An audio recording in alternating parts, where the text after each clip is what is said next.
Silva, que pertenece al Harris Manchester College de la Universidad de Oxford y que es investigador del Jan Ramsey Center de la propia universidad. Pertenece, me parece, a la Facultad de Teología, de la School de Oxford, y es codirector, Ignacio, de un proyecto de investigación de prestigio, de mucho prestigio allí, que se llama Science and Religion in Latin America y que está financiado por la Fundación Templeton.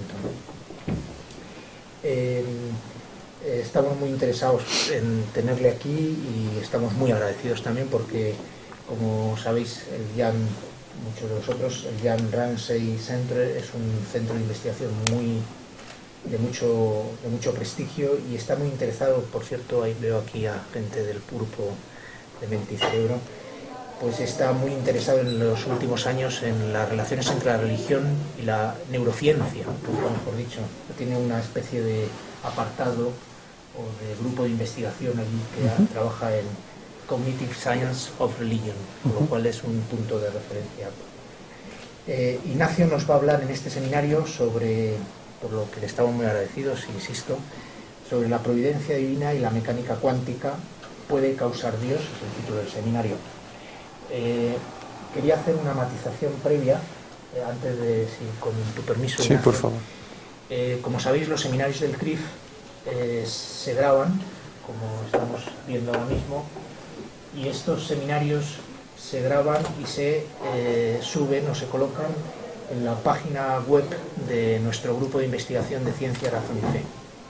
Entonces, aprovechando que la grabación va a ser vista en muchos lugares de América Latina o de Estados Unidos, quiero hacer una matización, os la hago a vosotros y a los videntes, a los que nos van a ver en el futuro, que cuando un seminario de investigación dado en el CRIF pues se dice alguna idea o alguna frase o algún elemento que sea importante para la investigación de los grupos de investigación que puedan verlo, requiere la citación de la página web y también el día en que se hace esa citación, como está previsto en las normas de citación internacional, ¿no?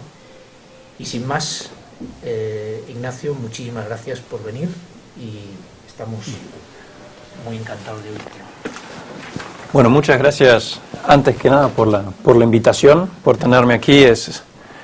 El CRIF es un centro que lidera el mundo hispanoparlante en temas de ciencia y religión y del que yo estoy muy interesado que se desarrolle aún más, justamente con este proyecto de ciencia y religión en América Latina, así que estoy seguro que en el futuro vamos a poder seguir trabajando en muchísimos proyectos en conjunto.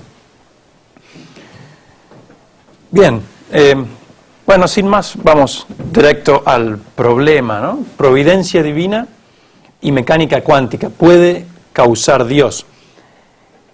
Antes que nada, voy a pedir perdón por las licencias científicas que me voy a tomar. Lo poquito que voy a decir de mecánica cuántica y quizás de teoría del caos es mínimo y lo más mínimo indispensable para entender el problema filosófico y teológico que surgen de ellos. O sea, vamos a evitar toda teoría y fórmulas matemáticas y demás. Bien, ¿cuál es el problema? Parecería que una naturaleza determinista no permite que Dios intervenga en el desarrollo de la historia de la naturaleza y de la historia humana. Entonces, es necesario intentar buscar formas o discursos, maneras de explicar esta interacción de Dios con el mundo. Lo primero que es preciso hacer es dividir las definiciones, hacer distinciones entre el obrar divino general, General Divine Action, que son las acciones de Dios que pertenecen a la creación en su totalidad universal y simultáneamente a toda la creación, e incluyen la creación inicial y el sostenimiento de las regularidades científicas y las leyes de la naturaleza. Y a eso se le suma el obrar divino especial, Special Divine Action, que son las acciones de Dios que pertenecen a un tiempo y lugar particular en el mundo, que es una categoría amplia que incluye la providencia especial, los milagros, respuestas a oraciones y demás. Lo que nos preocupa hoy en particular no son tanto los grandes milagros, sino lo que se llama en el debate contemporáneo, que voy a pasar a introducir en breves momentos, la providencia especial. ¿Cómo podemos decir que Dios obra aquí y ahora providencialmente para lograr algún fin que Él desea, en última instancia, la salvación de los hombres? Bien, ¿cuál es el problema? Bueno, como una pequeña consecuencia, el obrar divino general no parecería explicar la providencia especial aquí y ahora, ya que se refiere más que nada a las cosas universales, ¿no? A la acción de Dios universal. Bien, el problema es el siguiente. Las tres grandes religiones monoteístas afirman que Dios es creador y obra providencialmente en el mundo creado para llevarlo a su fin. A eso le sumamos que las ciencias modernas describen un mundo natural en el que no se encuentran más que causas naturales. La ciencia moderna no describe el universo con causas divinas. La ciencia describe el universo con causas naturales y parece ser suficiente. La descripción de la ciencia de la naturaleza parece ser suficiente para explicar la naturaleza misma, el obrar de tal naturaleza. Entonces, ¿qué hacemos con el obrar providente de Dios? Tenemos dos soluciones. Una es afirmar que Dios no obra providencialmente en el mundo, que son las respuestas de Richard Dawkins o Daniel Dennett y muchos otros. Otras, es decir, que las ciencias modernas están erradas en su descripción del mundo. Lo que dice el debate contemporáneo, sobre todo, es que las ciencias modernas están erradas en su descripción del mundo. Y quiero ahora hacer hincapié en la palabra moderna.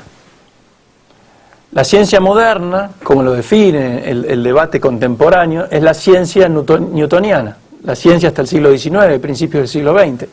Una vez que entramos en el siglo XX y se introducen los problemas de mecánica cuántica y se descubre o se postula la teoría del caos, sistemas complejos y demás, la ciencia moderna, como por ejemplo Laplace la entendía, haciendo una descripción del universo completamente determinista, está errada. Entonces, ¿qué es lo que se va a buscar?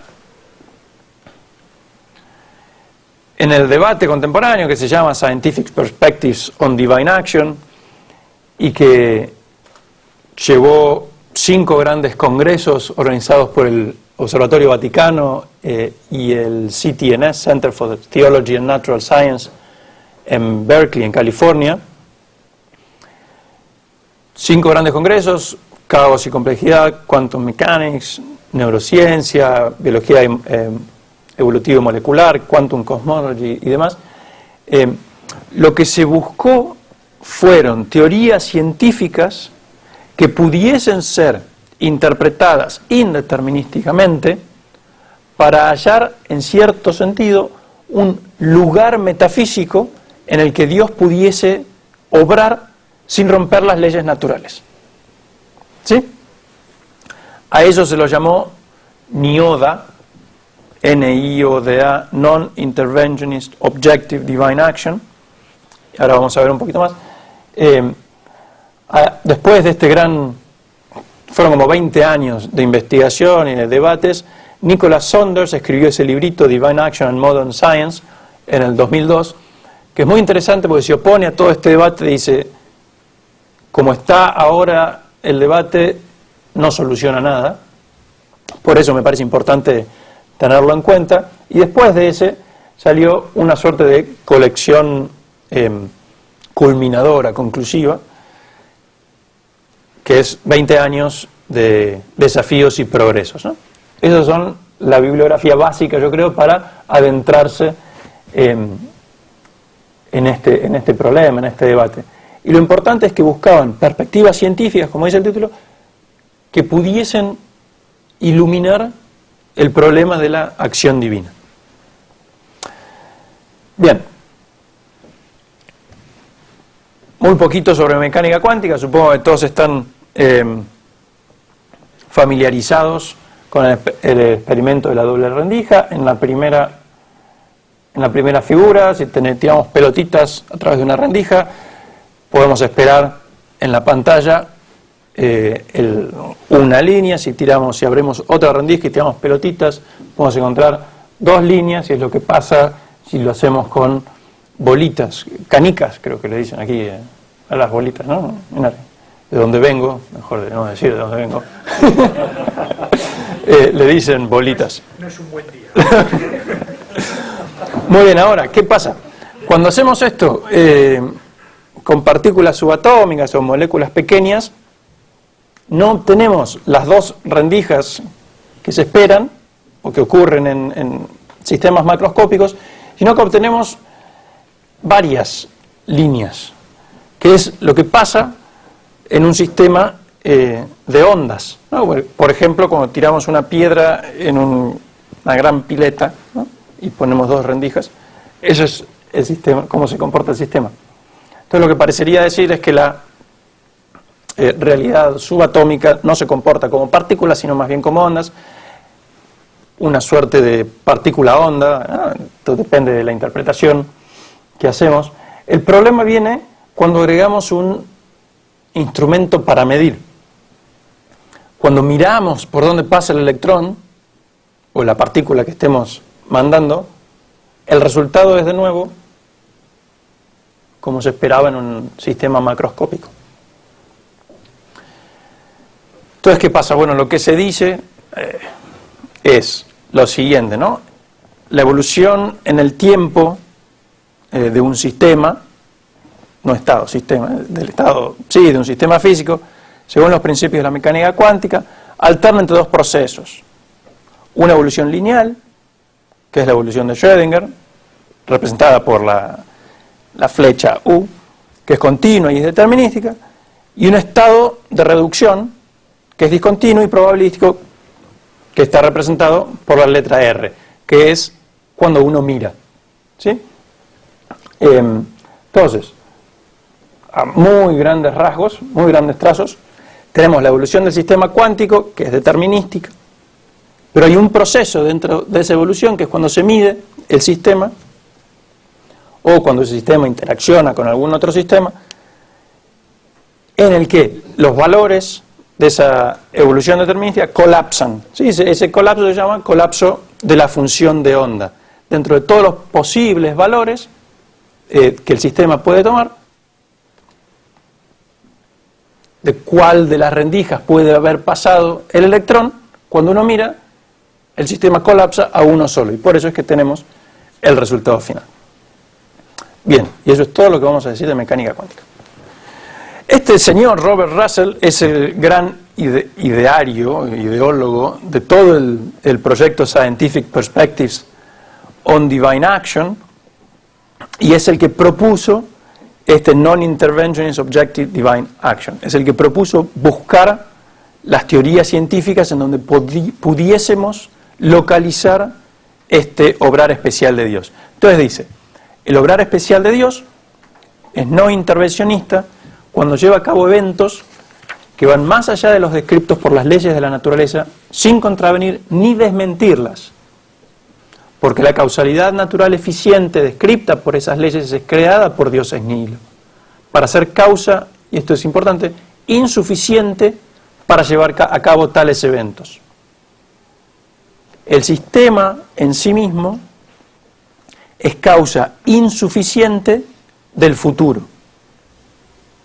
Por lo tanto, Russell va a pensar, es necesario postular un nuevo principio causal que va a completar la insuficiencia natural. ¿Sí? Y Russell dice, es Dios. Hay algunos otros que proponen que también sea el alma humana, y así salvan de alguna manera la libertad, ¿no? Ponen la libertad dentro de los agujeros causales cuánticos. Bien. ¿Cuál es el problema que Russell tiene del intervencionismo, ¿no? ¿Por qué un universo determinista no serviría para explicar la acción de Dios? Bueno, Russell dice, si es cierto que Dios es creador y crea un universo determinista, eso quiere decir, uno, que Dios no está presente en el obrar natural, que Dios no interactúa con la naturaleza, lo que niega el dato de fe. Dos, que Dios rompe el orden creado, lo que niega la justicia divina, que también negaría el poder de Dios. ¿Por qué Dios tiene que intervenir para romper? ¿Por qué no podría haber creado algo que no sea necesario romper? Y en tercer lugar, Dios parecería estar obrando en contra de la criatura que Él mismo creó. De nuevo, problemas con la justicia divina, con el poder de Dios, con el conocimiento divino. Entonces, por eso es que Russell está tan interesado en hablar de un obrar divino no intervencionista. El adjetivo objetivo o objetiva, no le voy a prestar mucha atención, lo usa y lo agrega a esta definición para oponerse al obrar divino subjetivo, en el sentido que tal suceso es providencial para mí. Yo lo interpreto de tal manera, ¿sí? Como puede suceder a veces en teologías de corte alemán. Pero bueno, no me voy a meter mucho en eso, ¿no? Entonces, lo que Russell quiere decir es que Dios obra realmente y es Dios el que está obrando y no es una interpretación del sujeto. Bien. Entonces, de esta manera, en cierto sentido, lo que Russell quiere hacer es buscar el lugar natural donde no hay causas naturales para que Dios pueda actuar aquí y ahora, ¿sí? Y estar presente aquí y ahora en el universo. Bien. Entonces, ¿qué dice? Se puede entender teológicamente a Dios como obrando intencionalmente dentro de los procesos naturales sin interrumpirlos ni violando las leyes de la naturaleza. El obrar especial de Dios resultará en consecuencias específicas y objetivas en la naturaleza, consecuencias que no hubieran resultado sin el obrar especial de Dios. Sin embargo, dado el carácter estadístico irreducible de la física cuántica, estos resultados serían completamente consistentes con las leyes de la ciencia. Y por el indeterminismo de estos procesos, el obrar especial de Dios no implicaría su interrupción. Con todo, no sería posible describir tal obrar con tales leyes científicas.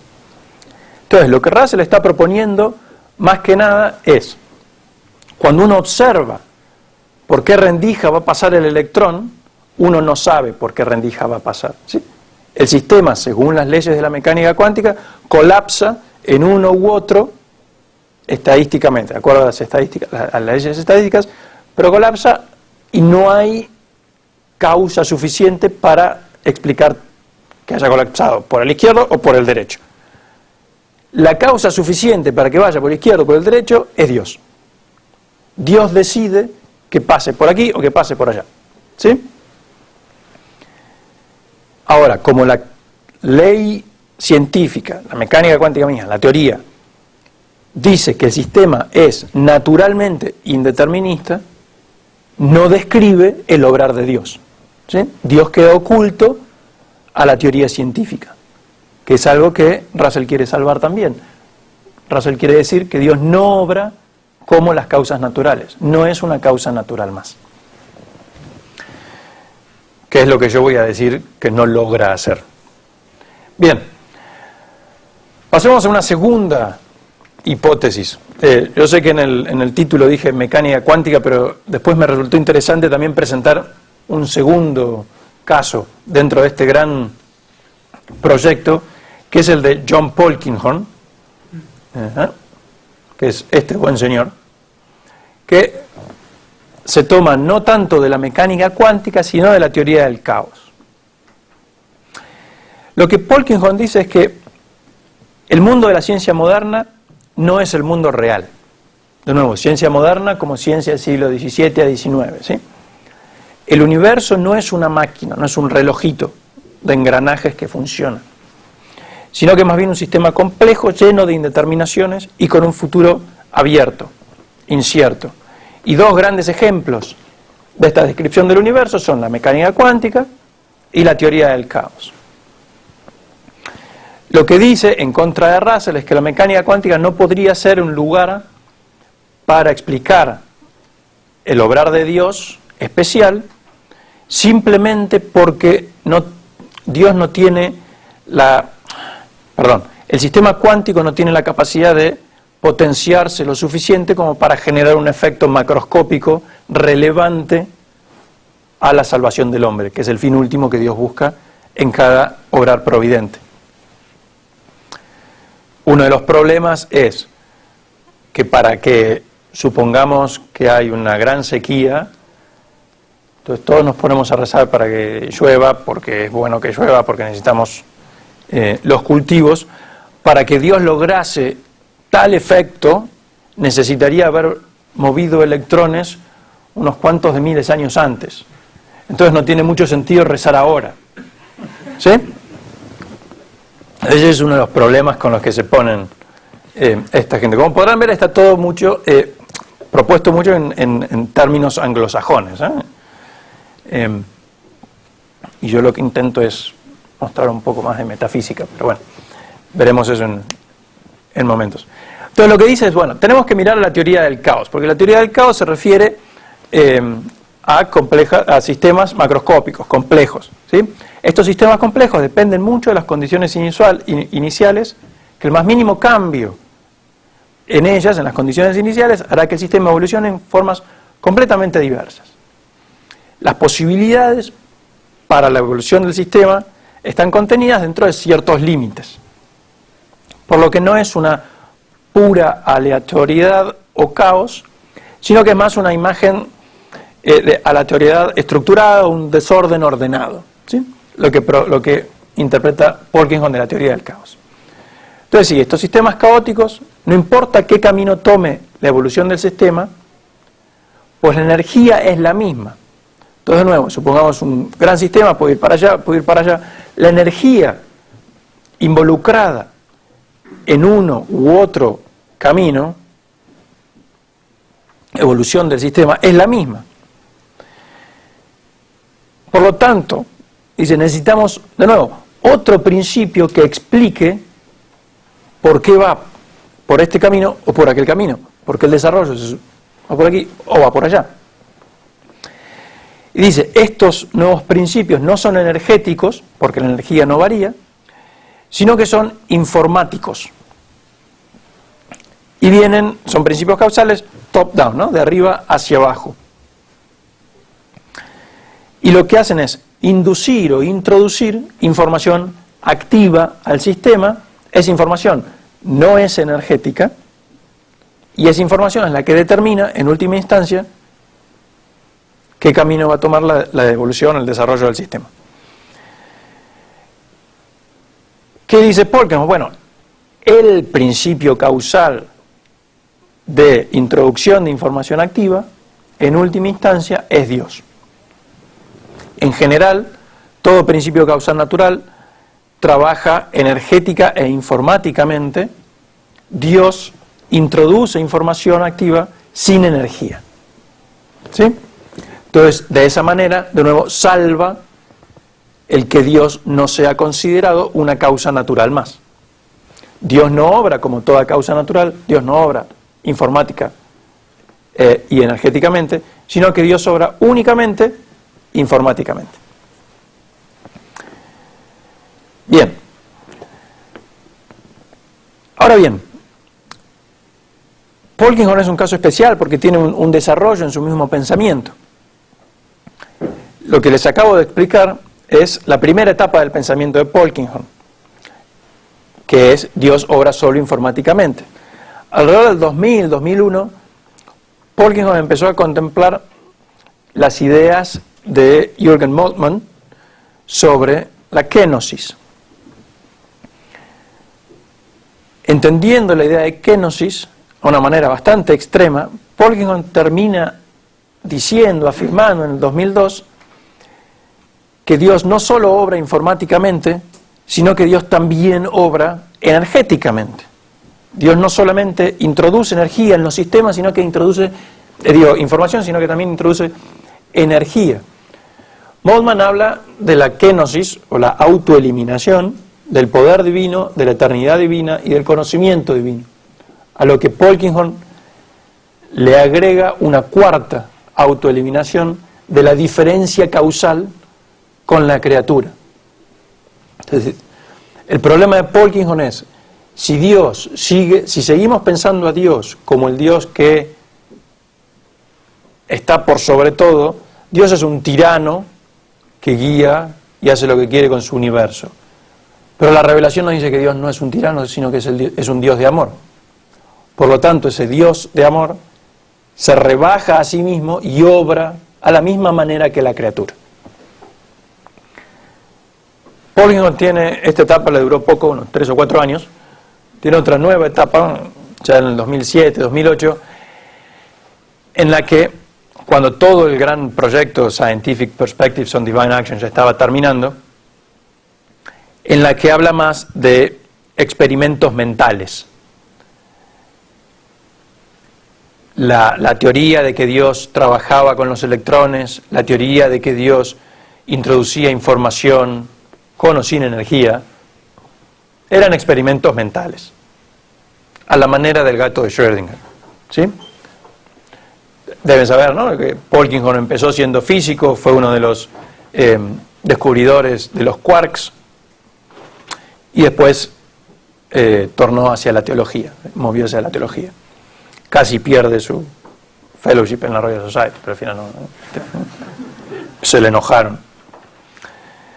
Pero bueno, esa es un poco la postura de Polkinghorne. Lo que quiero hacer rápidamente, porque van pasando, son los problemas que esto surge, ¿no? Que surgen de estas dos posturas. En primer lugar, quisiera analizar la postura del obrar de Dios cuántico. Los problemas que yo veo se siguen de dos afirmaciones que se asumen, no se explicitan, sino que están asumidas dentro del gran debate. En primer lugar, que la causalidad es entendida como determinista. Dios debe obrar donde no hay causa natural, porque si hay causa natural, el futuro, el efecto, ya está determinado, ¿sí? Entonces la causalidad es entendida como determinista. A eso se le suma que la autonomía de la naturaleza, que el salvar la autonomía del poder natural, parecería restringir el poder de Dios. Si obra la naturaleza, Dios no puede obrar. Y si obra Dios, la naturaleza no puede obrar. Mi conclusión, que voy a explicar un poco cómo llegamos, es que se concibe a Dios como una causa entre tantas causas. Entonces, ahí estamos. Lo que lleva a que Dios pierda su trascendencia y su poder providente. Ese es el gran problema de considerar a Dios una causa entre causas, ¿sí? Porque Polkinghorne nos dice en su momento, no hay problema, está bien, Dios así lo elige, Dios así lo hace. El tema es que si Dios así lo elige, Dios así lo hace, Dios pierde su trascendencia y pierde su poder providente. ¿Cómo puede guiar si está entre todos, si no sabe lo que viene después? Bien, entonces la gran pregunta para saber si Dios es o no es una causa natural es, ¿qué es una causa natural? Dentro de todo el debate se presentan dos criterios. Uno yo llamo el criterio epistemológico para definir una causa natural, que es la teoría científica define las causas naturales, y otro es el criterio ontológico, la filosofía natural define lo que es una causa natural. Según el criterio epistemológico, la teoría, mecánica cuántica, interpretada, ¿sí? Que no hablé de todo eso, pero claramente estoy hablando de la teoría cuántica interpretada a la manera de Copenhague, dice que no hay causas naturales. Por lo tanto, Dios no es una causa natural. Esto es lo que dice Russell, ¿sí? Ahora bien, el criterio ontológico dice una causa natural es la que obra dentro de los límites de las leyes de la naturaleza descritos por la teoría científica, Pero no es la teoría científica la que decide lo que es una causa o no lo es, ¿sí? La teoría es la que describe el obrar de tales causas. Y lo que yo digo es, por lo tanto, Dios es una causa natural más. El problema es, o la decisión que tenemos que tomar es, ¿qué criterio voy a usar para definir lo que es una causa natural? Porque depende de qué criterio yo utilice, Dios va a terminar siendo una causa natural o no. ¿Sí? En el segundo, Dios termina siendo una causa natural porque estoy haciendo que Dios obre dentro de los límites de las leyes de la naturaleza. Estoy poniendo a Dios por debajo de las leyes de la naturaleza, ¿sí? O del orden natural, si no se quiere hablar de leyes de la naturaleza. En el primero, la teoría científica dice que no hay causa natural, la teoría científica no descubre causa natural, por lo tanto, Dios no es una causa natural, ¿sí? Yo creo que no podemos utilizar el criterio epistemológico, que debemos descartar ese criterio, más que nada porque si no quedamos encerrados en un círculo epistemológico. No hay nada que sea definido fuera de la teoría. Lo que quiere decir también que estamos cerrando el avance científico. Si las causas naturales son solo descritas por la teoría X científica, no voy a mirar, yo como científico, no voy a mirar a otros lados, porque no hay otras causas naturales. Por lo tanto, tal teoría científica va a quedar como la única que sea. Sería una suerte de cerrarle el telescopio a Galileo, casi. Decir que el criterio epistemológico es el criterio que va a definir sobre qué son las causas naturales, ¿sí? Por lo tanto, yo creo debemos utilizar lo que yo llamo criterio ontológico, lo que termina resultando en que la propuesta de Russell asume que Dios es una causa natural más, lo que lleva a los problemas con respecto a la providencia, que es lo que se quería explicar en un primer momento, la providencia especial, ¿sí? Entonces terminamos en un gran problema. Con respecto al obrar de Dios informático, le puse, que es el de Polkinghorne.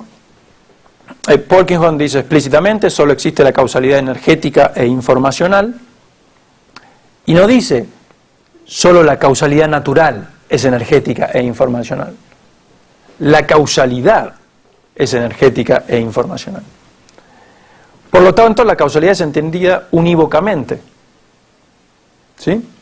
No es una descripción de la causalidad análoga, como por ejemplo la que usó Santo Tomás cuando utilizó las causas aristotélicas para explicar el obrar de Dios, que bueno, vamos a entrar en eso. Sino que Polkinghorne está trabajando con una noción unívoca de la causalidad, y por lo tanto concibe a Dios como una causa más entre tantas causas. Por eso que yo supongo y propongo que el paso de la primera etapa de Polkinghorne, en la que decía que Dios solo obraba informáticamente, a la segunda etapa, en la que acepta que Dios puede obrar informática y energéticamente, es perfectamente coherente y compatible. Quizás Polkinghorne no hizo este mismo razonamiento, pero se dio cuenta que no había diferencia entre el obrar de Dios y el obrar de las causas naturales en su pensamiento. Por lo tanto dijo, si Dios obra informáticamente, ¿por qué no también energéticamente? Bien, de nuevo, Dios pierde su trascendencia y su poder providente. ¿Por qué digo que la causalidad es entendida unívocamente en ambos casos? Porque para Polkinghorne causal es influenciar un sistema para que evolucione de tal o cual manera, siempre dentro de las leyes de la naturaleza, ¿sí? Por eso, como decía recién, en el 2001, digo que la causalidad providencial kenótica es llevada a cabo tanto energéticamente como informáticamente. Bien, vamos ya rápido finalizar. Voy a proponer una solución antigua y metafísica al problema, la solución de Santo Tomás de Aquino. y voy a proponerla muy esquemáticamente, después en la discusión si no podemos trabajarla un poco más. La causalidad es relación de dependencia en el ser o en el hacer, según Santo Tomás. Santo Tomás distingue la causalidad divina o causa primera. Dejó de andar. Perdón.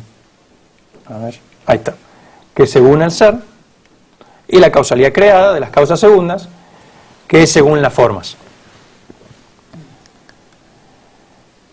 La gran pregunta es, ¿cuál es la interacción entre una y la otra? ¿Sí?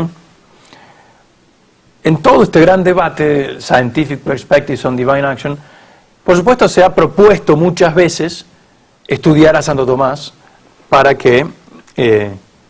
ver esta interacción. Sin embargo, nunca se lo hizo de manera sistemática dentro de este debate, y es un poco lo que quise hacer yo y estoy intentando mostrar. Ahora, la causalidad divina tiene dos momentos. Me baso sobre todo en la descripción que Tomás hace en las cuestiones de potencia, ¿sí? Pero tiene dos momentos, tiene cuatro momentos en realidad. Dos momentos estáticos, la creación del universo y el sostenimiento del universo en el ser, que en última instancia son uno y el mismo, y esto es lo que dentro del gran debate contemporáneo se puede llamar la providencia general o el General Divine Action. Y sumados a estos, Tomás dice, hay dos momentos más, que yo los llamo momentos dinámicos, y que Tomás los asocia íntimamente con su entendimiento de lo que es la causalidad instrumental. Una es la aplicación del poder causal, ¿sí? Como por ejemplo cuando yo tomo una lapicera y hago que la lapicera ponga la tinta en el papel, ¿sí?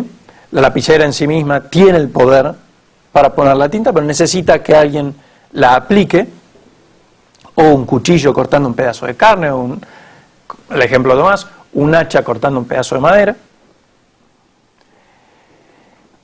Y a su vez, el lograr efectos que van más allá del poder causal del instrumento, ¿sí? En el caso de Dios, de la criatura, del poder causal creado. Por ejemplo, en el caso de la lapicera, que yo escriba mi nombre o el nombre de otra persona. La lapicera en sí misma no tiene el poder de escribir un nombre o una palabra tal o cual. Tiene el poder de poner la tinta en el papel, ¿sí? El cuchillo tiene el poder de cortar, pero no tiene el poder de cortar la carne en tal forma o tal otra forma. Lo mismo el hacha, ¿sí? Y así con cualquier otro instrumento. Entonces lo que Dios dice es, Dios obra a través de la criatura, aplicando tal poder causal de la criatura y logrando efectos que van más allá del poder causal creado. Naturalmente hablando, o metafísicamente hablando, no teológicamente hablando, el efecto tal, más allá del poder causal creado que Tomás reconoce, es el ser, ¿sí? La continuidad del ser. Bien, estos dos últimos momentos, dos momentos dinámicos que yo llamo, son lo que, o mi propuesta es que en el debate contemporáneo son lo que se revisa como providencia especial o Special Divine Action, y Tomás hace mucho hincapié en que tal providencia especial respeta la formalidad natural. Entonces, si la causa natural es causa contingente, el efecto se causará contingentemente. Si la causa natural es causa necesaria, el efecto se efectuará necesariamente, ¿sí? En una analogía muy sencilla, no puedo con un lápiz poner tinta en un papel. Con un lápiz pongo carbón en el papel, ¿Sí? Bien, hasta ahí un poco la solución de Tomás de Aquino, que creo yo resuelve la tensión entre la causalidad divina y la causalidad creada. El problema en el debate contemporáneo, sobre todo en los que proponen la postura de Tomás y en los que se oponen a ella, es que solamente miran los momentos estáticos. Y solamente mirando la creación y el sostenimiento del universo, parecería que tenemos dos opciones. O caemos en un ocasionalismo, y Dios hace absolutamente todo, y no hay causas naturales, ¿y para qué hacer ciencia? Porque si la ciencia es conocer las causas naturales, ya no, la ciencia no tiene objeto. O Dios no hace nada más que su acción universal, que es la de crear y sostener. Lo que pasa en el debate contemporáneo es que no se miran los momentos dinámicos de Tomás explicados en la cuestión de potencia, y propongo yo en la suma teológica, que es posterior a las de potencia, están asumidos. ¿Sí? Porque Tomás debe haber pensado, bueno, ya lo expliqué en su momento en unas grandes cuestiones acerca de este problema, ¿no? Bueno, eso es todo lo que tengo que decirles hoy. Muchas gracias por escuchar. De la causalidad implícita en una, pero es filosofía, no es teoría científica. Es, sí. Sí. ¿A qué me refiero? Exacto. Bueno, lo que hice yo en este esquema es lo siguiente, ¿no? Y sobre todo en la investigación es, mi conclusión era que no hay forma de eludir que Dios no sea considerado una causa natural más. ¿Sí? Ahora, yo no podía decir eso así sin más, no puedo afirmarlo sin explicar por qué. Entonces, el gran problema es, bueno, ¿qué es una causa natural? Si vamos a decir que Dios obra como una causa natural, pues bueno, definamos qué es una causa natural. ¿Sí? Ahora, de nuevo, no tiene sentido que yo diga qué es una causa natural. Mejor miro lo que la gente que está en este debate entiende por una causa natural, y mostrarles que con su mismo entendimiento de lo que es una causa natural, Dios termina siendo una causa natural. ¿Sí? Entonces, estos dos criterios son criterios que yo encontré dentro del debate. ¿Sí? Un montón de gente asume este criterio epistemológico que sigue un poco la doctrina que Heisenberg presenta al estudiar su mecánica cuántica. Básicamente dice, no hay que preguntarle a la naturaleza, al objeto, lo que la teoría no me dice que hay. ¿Sí? Entonces, bueno, Russell, este buen hombre que les presenté, sigue esa tradición. Y yo le puse criterio epistemológico, es una etiqueta que puede entrar o salir, no estoy atado a ella en absoluto. Lo que sí lo dice explícitamente es la teoría científica la que dice que no hay causa natural. ¿Sí? O que sí hay causa natural. Entonces, en el caso de la mecánica cuántica, para Russell, la teoría científica dice que hay causas naturales insuficientes. Dentro de la red causal hay agujeros causales que son necesarios llenar para poder producir el efecto. ¿Sí? ¿Qué es filosofía lo que está haciendo? Sí, sin duda, está haciendo filosofía de la ciencia, sin duda.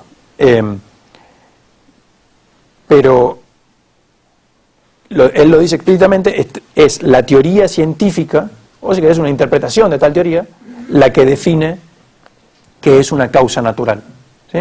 Y como no hay causa, la teoría me dice que no hay causa natural, por lo tanto, Dios no es una de ellas. ¿Sí? Pues la teoría no lo descubre. Dice que las leyes de la física tradicional no son suficientes para explicar esa causalidad que está habiendo ahí, porque la causalidad hay, ¿no? Bueno, ahí entra todo el problema de la interpretación de la mecánica cuántica. ¿Sí? Cuando hablamos de física tradicional hay que ver a qué decimos, ¿no? Si a la física newtoniana o a la física del siglo XX. Acá estamos hablando, bueno, este lema, la teoría científica define las causas, sería para toda teoría científica. Russell lo aplica a la mecánica cuántica. Dentro de la mecánica cuántica, bueno, hay que interpretarla, él la interpreta de cierta manera, a la manera de Copenhague, y la interpretación de Copenhague dice que el sistema es indeterminista, que no hay, por lo menos a la manera de Heisenberg, Copenhague, que no hay una causa suficiente para determinar la evolución del sistema, el colapso de la función de onda, ¿sí? Russell, viniendo de la teología, aunque también es físico, viniendo de la teología, dice la causa suficiente es Dios. Es más, una colega de Russell, Nancy Murphy, dice, tomando las frases de Einstein, la variable escondida es Dios, que no la va a encontrar nunca la ciencia, ¿sí? La variable que Einstein estaba buscando y que Heisenberg le decía no hay, que Born le decía no hay, es Dios, dicen estos físicos teólogos, Russell, Murphy y demás. Eso sería lo que dices de poner a Dios como una causa más entre las causas. Exacto, sí. Vas tú, sí. Pablo. O sea, si entiendo bien bueno, creo que he entendido en general el propósito de tu argumentación y entiendo que la explicación tomista que trae esa colación consigue salvar el problema generado por estas explicaciones, que es convertir a Dios en una causa. Sí. No acabo de ver Sí. cómo esta explicación soluciona el problema original, que era el dilema entre o hierra la ciencia o no hay Claro. especial. Sí. Eso es lo que no me ha quedado. Sí, no lo traté explícitamente hoy. El asunto es que en este sistema, si podemos decir sistema, ¿no? Este esquema tomista, el dilema no se diluye, no hay dilema directamente, porque Dios obra a través de todas y cada una de las causas naturales constantemente de estas cuatro maneras, ¿sí? Si Dios obra a través de cada una y de todas las causas naturales, a través de esta manera, creándolas, sosteniendo el poder, ¿sí? Aplicando tal poder para que cause y logrando efectos que van más allá, no hay problema entre la descripción científica de la naturaleza, que es según las formas, diría Tomás, según la causalidad y el orden natural, y la causalidad divina. Porque la causalidad divina está obrando aquí y ahora, constantemente, ¿sí? Pero realmente, particularmente, no es solo universal. Tomás, de nuevo, ¿no? Se trata mucho, e insiste mucho en que la causalidad divina no es solamente una causa universal del ser, sino que es también causa particular, sobre todo en el Liber de Causis y en las cuestiones de potencia. No hay dilema, porque Dios, de nuevo, como no está en contra, no obra al nivel de las causas naturales, no está, hay que acostumbrarse, no está negando que la autonomía de la naturaleza restrinja el poder de Dios, ni que el poder de Dios restrinja el poder de la naturaleza y su autonomía propia, ¿sí? Porque están a diferentes niveles, no hay dilema. El gran problema que tienen los anglosajones al plantear esto, y todo aquel que asume este planteo anglosajón, es que Dios obra, la causalidad divina es unívoca con la causalidad natural. Sí. Yo entiendo que la respuesta que puede dar un autor que está dentro de este debate es que tus categorías no se pueden traducir a las suyas, ¿no? O sea que sí. O sea, tú no puedes, al final, digamos, la causalidad divina queda fuera de la explicación científica, ¿no? No es... Bueno, que por otra parte es lo que... Es que la idea es justamente esa. acordate que Russell y Polkinghorne están buscando un lugar de Dios, un lugar para el obrar de Dios dentro de las leyes naturales, pero que no esté descrito por las leyes naturales. Dios no puede ser descrito, el obrar de Dios no puede ser descrito por las teorías científicas, ¿sí? Es decir, Dios no puede quedar dentro de la teoría científica. Es más, en algún otro lugar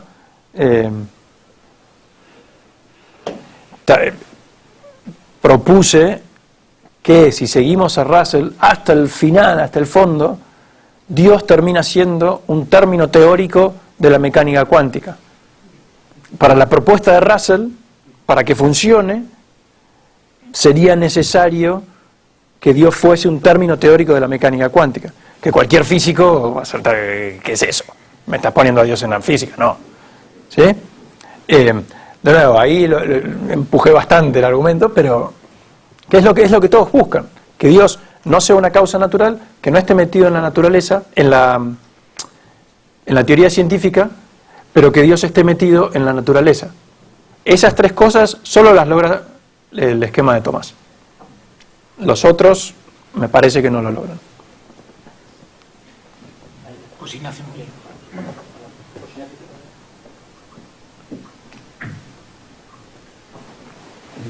Bueno, a propósito de la pregunta que hacía Elsa y del asunto de hasta del criterio epistemológico de la causalidad, ¿no? De que si la teoría científica define las causas, se me ocurre una cosa, a ver si tiene relación con esto y si...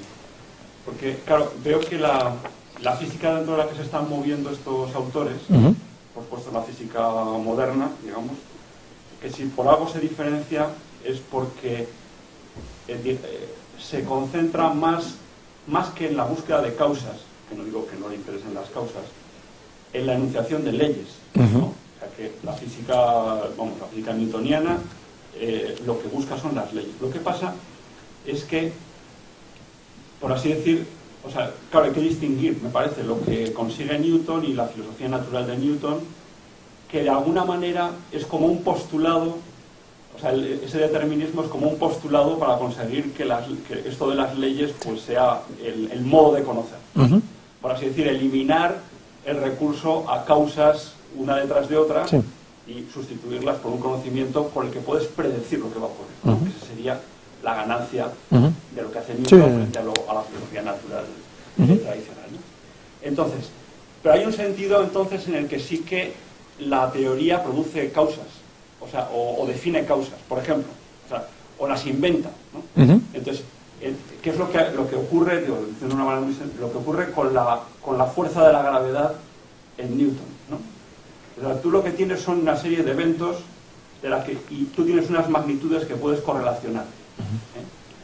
Ahora bien, cuando yo digo, cuando hablo, la teoría, la fuerza de la gravedad es tanto, ¿no? Es directamente proporcional con las masas, inversamente tanto. Entonces digo lo que va a ocurrir, pero lo que estoy haciendo es una correlación entre magnitudes, que además he definido teóricamente. No estoy hablando de causalidad, sino que estoy diciendo lo que va a ocurrir. Y sin embargo lo interpreto diciendo que la fuerza de la gravedad atrae dos masas, como si la fuerza de la gravedad fuera una cosa. O sea que la misma teoría produce una interpretación causal, ¿no? O por lo menos la favorece, una interpretación causal que yo la doy por buena. Y que luego resulta que hay otra teoría que permite leyes más generales y que esa fuerza desaparece. Por lo tanto, hay una forma de...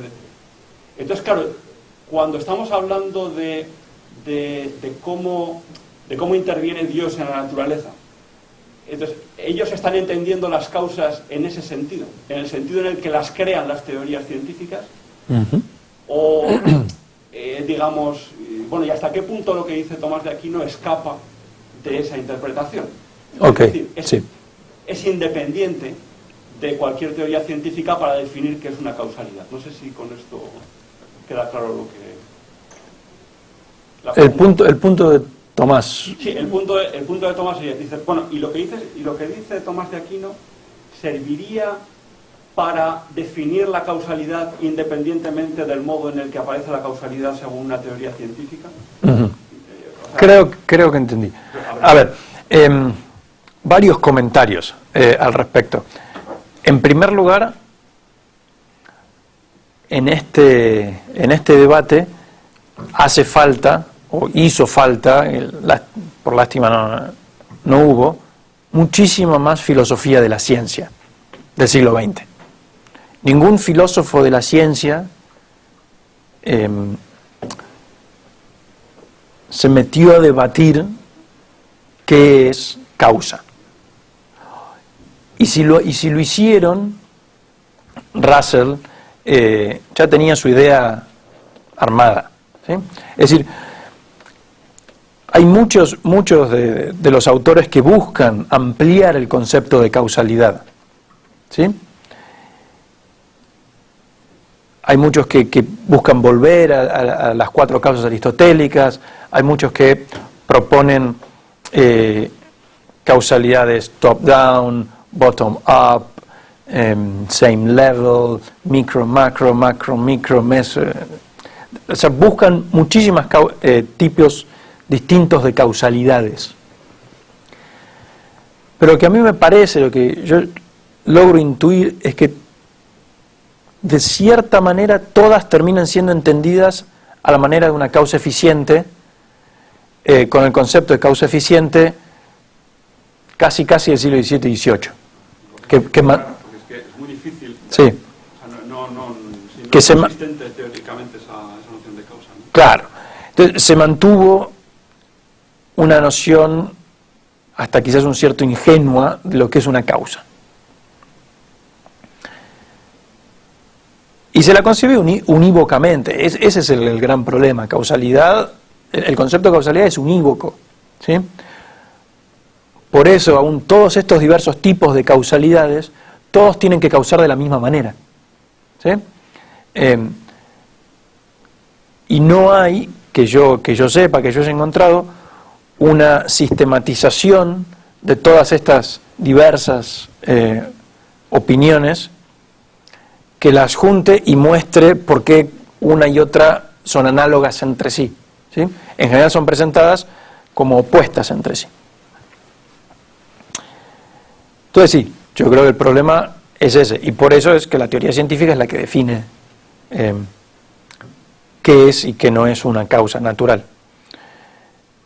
En cuanto a Tomás, de nuevo, lo que Tomás encuentra es que la causalidad la define como dependencia en el ser o en el hacer, ¿no?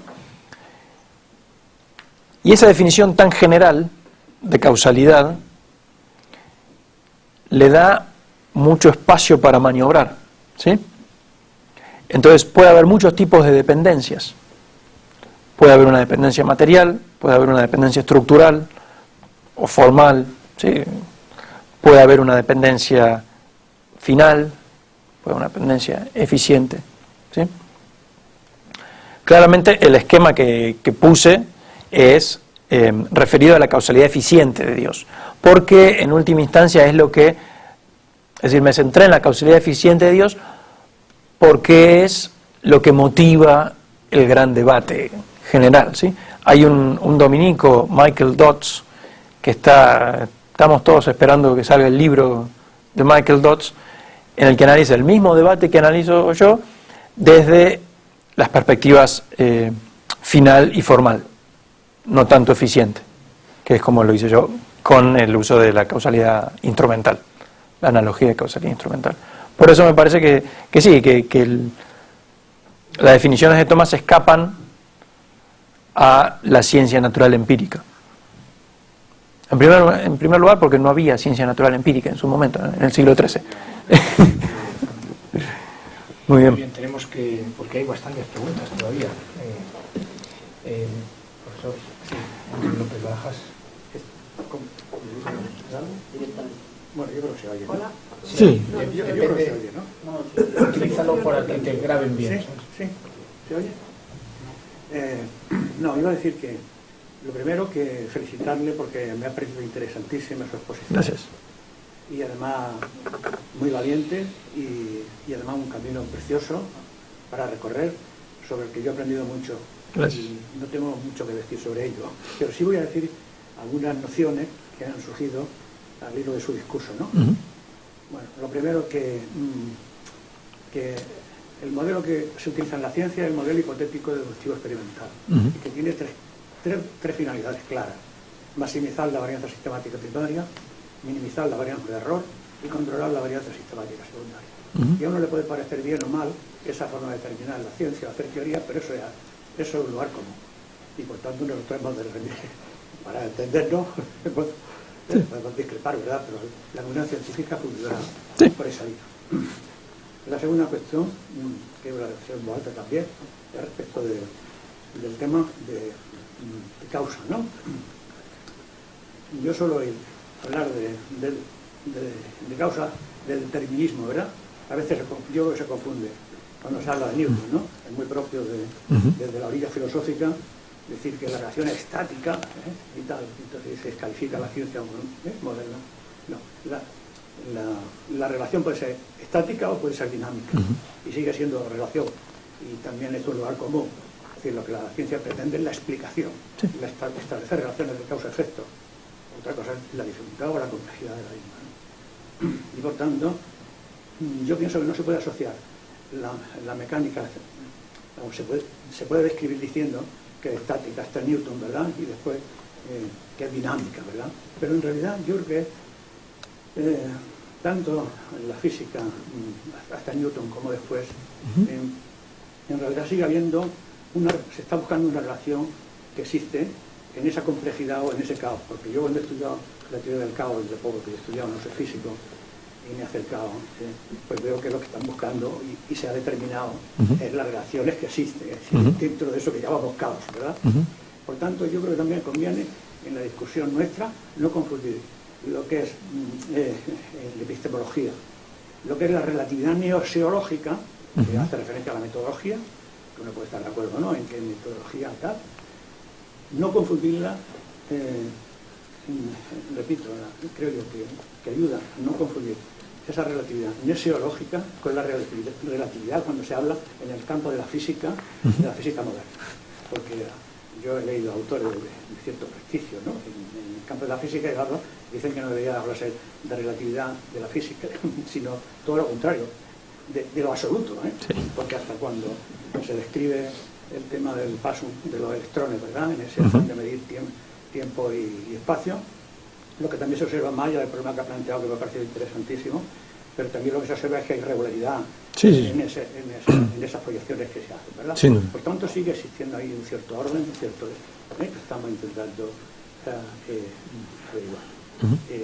Por tanto, la última comentario que quería hacer, que efectivamente el paso de lo que es la ciencia en sentido estricto, la explicación o finalidad, a lo que es lo ontológico, que va por otra vía metodológica, que sería la demostración, ¿verdad?, más allá de que uno esté de acuerdo o no, tiene mucho que ver esa confusión que yo creo que existe, pues con toda la deriva que se produce a partir, bueno, de la Baja Edad Media, Descartes, Kant, con todo el mundo fenoménico en el que nos debemos haber inmerso. Lo que sí creo que hay que tener mucho cuidado. Es un gran reto el paso de lo estrictamente científico a lo ontológico. No se puede pasar sin más, porque ahí ese salto hay que... Y respecto de Santo Tomás, a mí me parece interesantísimo, que no está directamente relacionado con lo que exponía, pero sí recuerdo que yo fui en un momento determinado a ver qué decía Aristóteles sobre el tema del azar, y después Santo Tomás. Y lo que me sorprendió fue que me pareció muy interesante, porque al final lo que se dice, ahora no recuerdo la cita, pero la pude buscar, ¿no? Hablando del azar, decía que el azar en realidad son las causas mismas, siempre actuando fuera de su contexto, por las razones que fuere. Me parece muy interesante. Y de hecho es así, ¿no? Bueno, pues nada más, era simplemente un comentario y reiterarle mi felicitación por su exposición. No, muchas gracias. Dos cositas, ¿no? El asunto del método hipotético deductivo, completamente de acuerdo, todas estas personas están completamente de acuerdo con ellas, y justamente por ese método es que no se puede encontrar a Dios, y la idea de la ciencia es trabajar con causas naturales y no con causas sobrenaturales. Y después, en cuanto a lo de la teoría científica, el salto a la teología, Totalmente de acuerdo, y creo que el problema de muchos de estos autores es justamente ese. Pasan de la teoría científica a la ontología demasiado rápido y se pierden muchísima filosofía en el medio. Por ejemplo, la filosofía de la ciencia. Necesitan pensar más lo que es la ciencia. Muy bien, seguimos porque hay todavía por algunas preguntas y tenemos que... Gloria, por favor.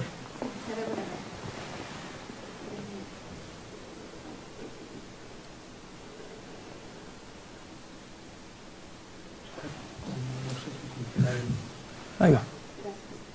Sobre también el criterio epistemológico, se nota, como ha dicho, la ausencia de los filósofos de la ciencia en el debate.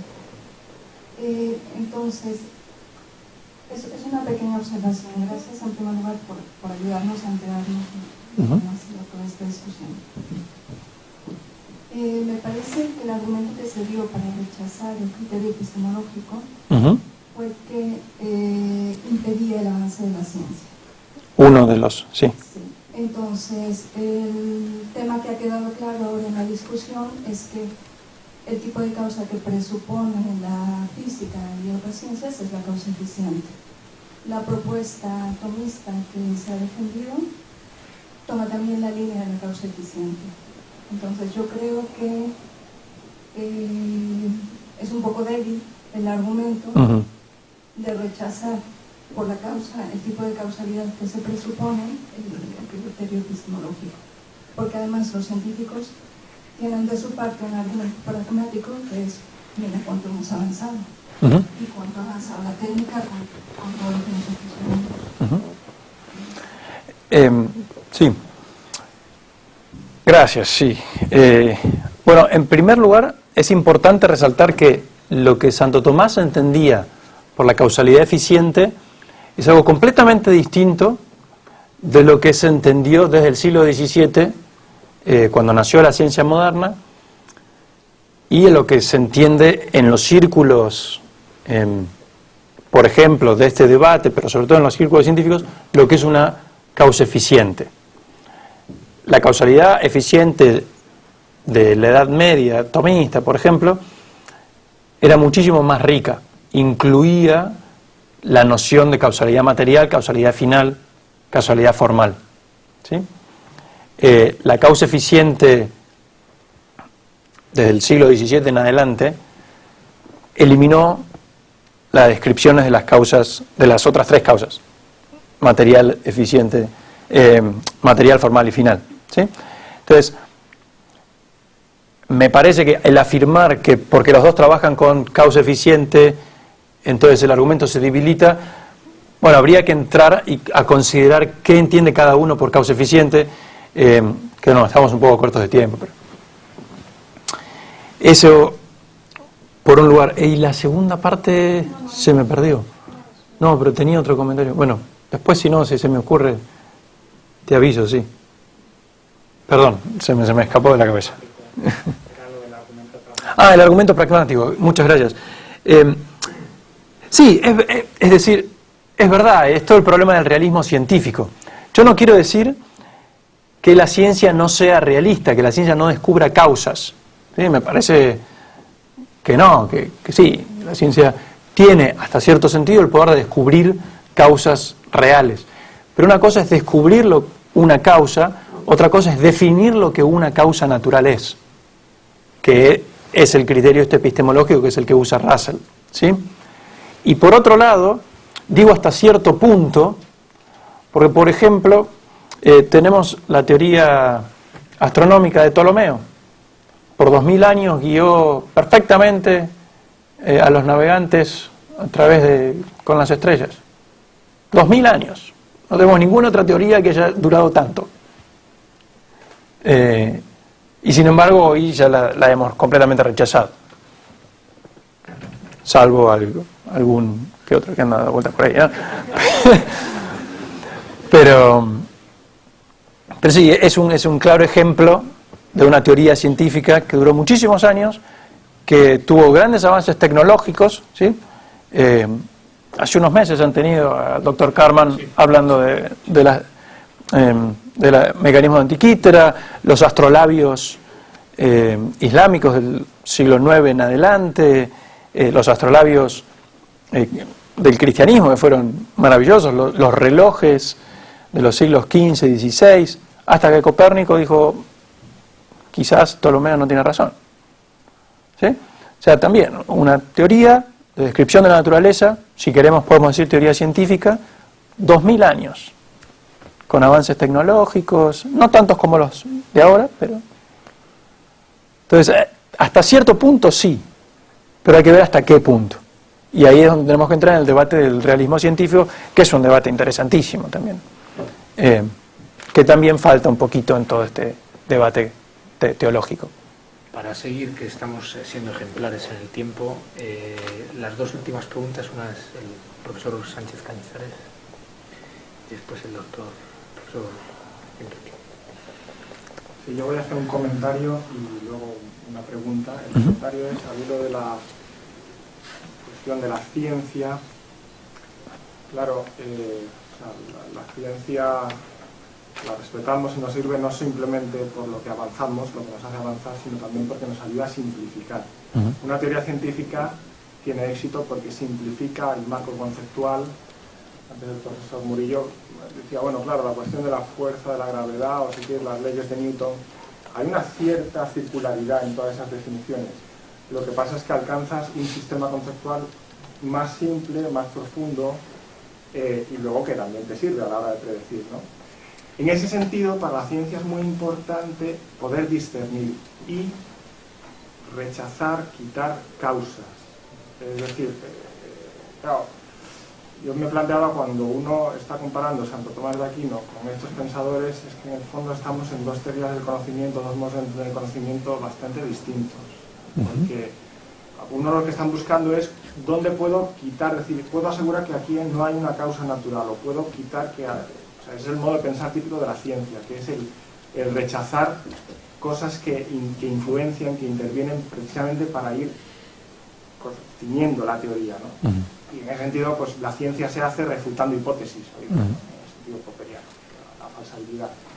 El pensamiento de Aquino, en ese sentido, no es científico, es científico en un sentido mucho más profundo, que es la razón última de las cosas, cuando hemos llegado al ser y a la forma, ¿no? Que a mí me parece que es la intuición fundamental. ¿Podrías poner ese esquema último? Este es el comentario que he hecho y la pregunta o a mí me parece que yo suscribiría ese esquema desde el punto de vista del ser y de la forma, pero pruebo o tengo cierta perplejidad cuando se habla en los momentos dinámicos de una aplicación del poder causal y efectos más allá del poder causal creado. ¿Qué me autoriza a mí hablar de efectos más allá del poder causal creado? Porque eso es algo que me parece que uno no puede, simplemente no lo sabemos. No lo sabemos. Claro. ¿Hasta dónde llega el poder causal creado? Sí. ¿No sería mejor unirlo? Es decir, hablar simplemente del momento estático y momento dinámico. Ok. Bueno, dos partes. Es verdad que están trabajando en modos de entender el conocimiento humano distintos, ¿sí? Eso es cierto. Sin embargo, los pensadores de hoy en día, como Santo Tomás, y los autores islámicos del Kalam, que trataban también de la relación entre la causalidad divina y la causalidad natural, o los pensadores del siglo XVII, todos están trabajando con el mismo problema, me parece a mí, y por eso es bueno ponerlos en diálogo. Eso, pequeño comentario al paso, con respecto a lo primero. Con respecto a lo segundo, sí, no lo explayé demasiado por respeto al tiempo, quizás. Cuando Tomás habla de estos momentos dinámicos, quiero decir, eso es mi terminología, no es de Tomás. Tomás utiliza la analogía de la causa instrumental, explícitamente, ¿sí? Pero no lo explica. Entonces lo que yo hice fue lo que hago es intentar explicarlo. Es decir, Tomás dice, hay una aplicación del poder causal y un utilizar el poder causal a la manera de la causa instrumental. Eso es el texto de Santo Tomás en la de Potencia. Entonces yo que dice, bueno, si habla de la causalidad instrumental, vamos a analizar qué es la causalidad instrumental, ¿sí? Y muy interesante, Santo Tomás sobre todo trata la causalidad instrumental en los sacramentos, ¿sí? En el Tratado de los Sacramentos. Entonces, bueno, me fui a los Tratados de los Sacramentos, traté de extraer lo que él entiende por causalidad instrumental, y es verdad, en algunos lugares habla de que hay dos acciones, y en algunos lugares habla de que hay dos efectos, pero siempre hay dos efectos. De las dos acciones, una de la causalidad primera, otra de la causalidad instrumental, o una sola acción de la causalidad primera y segunda en dos niveles distintos, pero sí hay dos efectos, ¿sí? En la causalidad, cuando una causa primera utiliza un instrumento, ¿sí?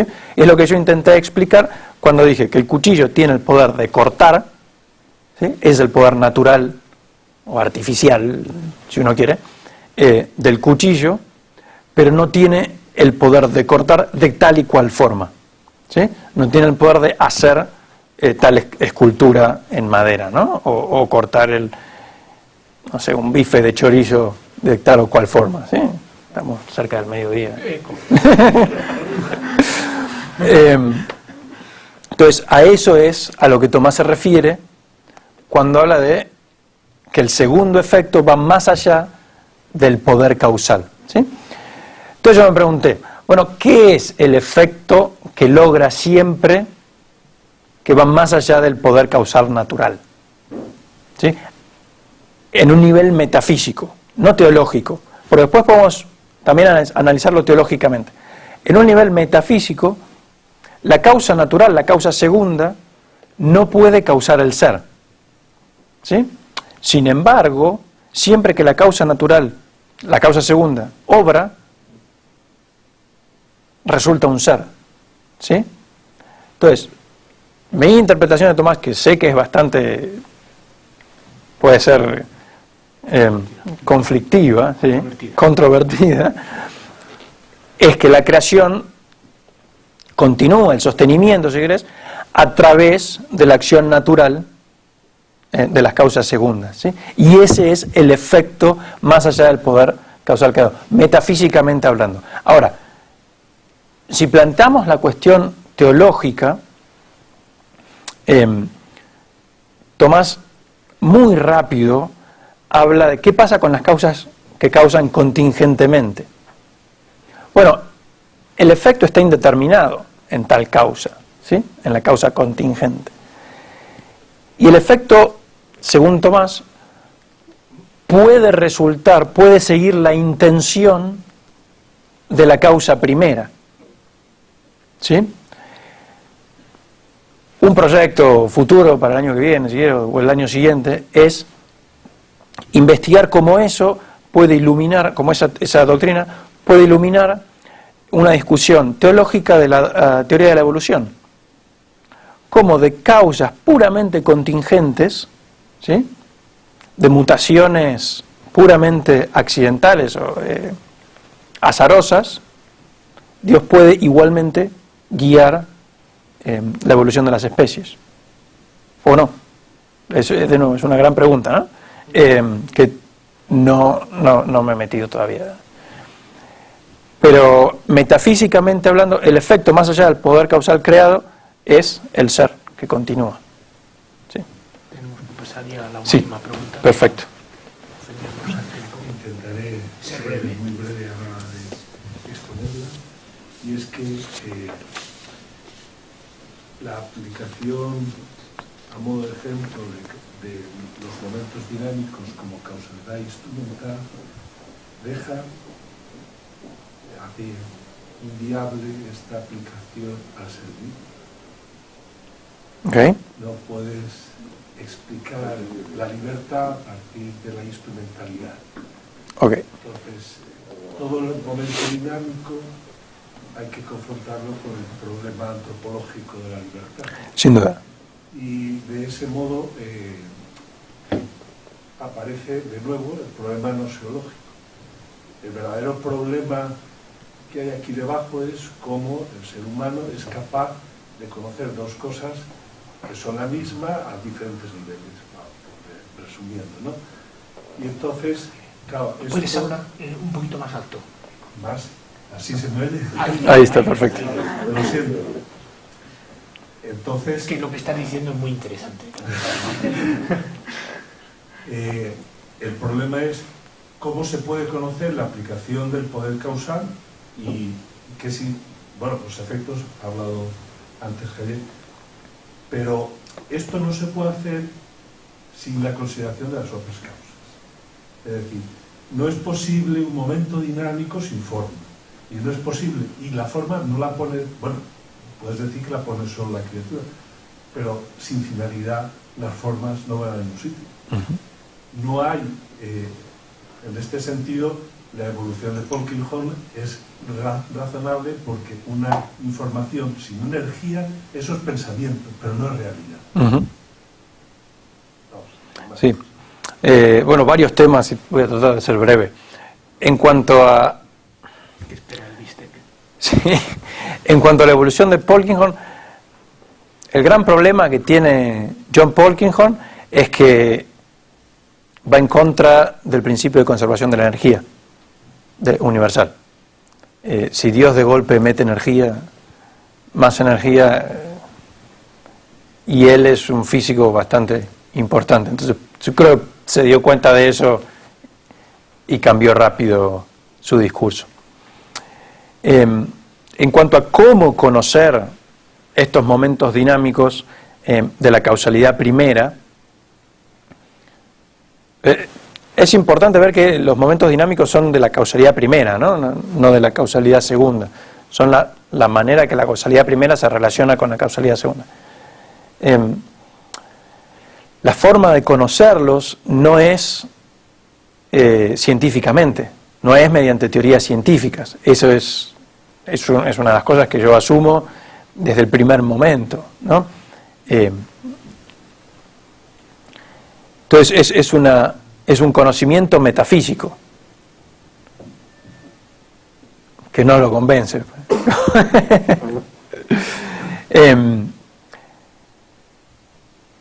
La descripción, de nuevo, es difícil ser breve y ser preciso. La descripción está sobre todo en el Liber de Causis, cuando Tomás analiza, o sea, en su comentario al Liber de Causis, cuando Tomás analiza qué es la causalidad primera, y dice, bueno, la causalidad primera es la causalidad en el ser. Entonces, la causa primera causa que un poder sea. Pero ese ser no pertenece a tal criatura por sí misma, sino que le es dado. Y lo perdería si no se le fuese dado constantemente. Por eso que habla del segundo momento, el sostenimiento. Ahora, ese ser para actuar necesita ser movido a actuar. Tercer momento. Y así al cuarto momento. Ese poder causal creado no tiene el poder de causar ser. Por eso el cuarto momento. De nuevo, faltan muchísimas tecnicalidades, que me disculpo. Y con respecto a la libertad, sin duda es un gran problema. Seguramente Agustín podría responder muchísimo mejor que yo. Pero lo que Tomás trata de insistir mucho, no trata, lo hace, es que la aplicación del poder causal respeta la formalidad de tal poder. Por lo tanto, cuando una causa natural obra a manera contingente, la causa primera lo aplica a que obre de manera contingente. Y cuando el poder causal natural es libre, la causa primera lo aplica a que obre de manera libre. Y ahí sí me remito a Agustín, es lo que él trabaja mucho más que yo. Que bueno, lo podemos seguir discutiendo más luego. Pero sí, Tomás toma grandes esfuerzos en tratar de mostrar que tales momentos dinámicos, como los llamo yo, no van en contra de la formalidad, de la misma naturaleza del poder causal. Que ese poder causal es respetado, esa formalidad natural es respetada. Por lo tanto, van a obrar de acuerdo a los fines siguiendo sus formas, de acuerdo a la materia en la que estén. Como para hacer referencia a las 4 tipos de causalidades que usted mencionaba. Nosotros también vamos a respetar el reloj. El reloj, me parece muy bien. Y nada, agradecer mucho al doctor Ignacio Silva por su presencia aquí, agradeceros también a todos vuestra presencia, y ya nos queda en este curso un seminario más, es en el mes de mayo, y ya con eso terminamos este ciclo de seminarios del CRIF de este año. Muchas gracias a todos. Eso es... será de aquí.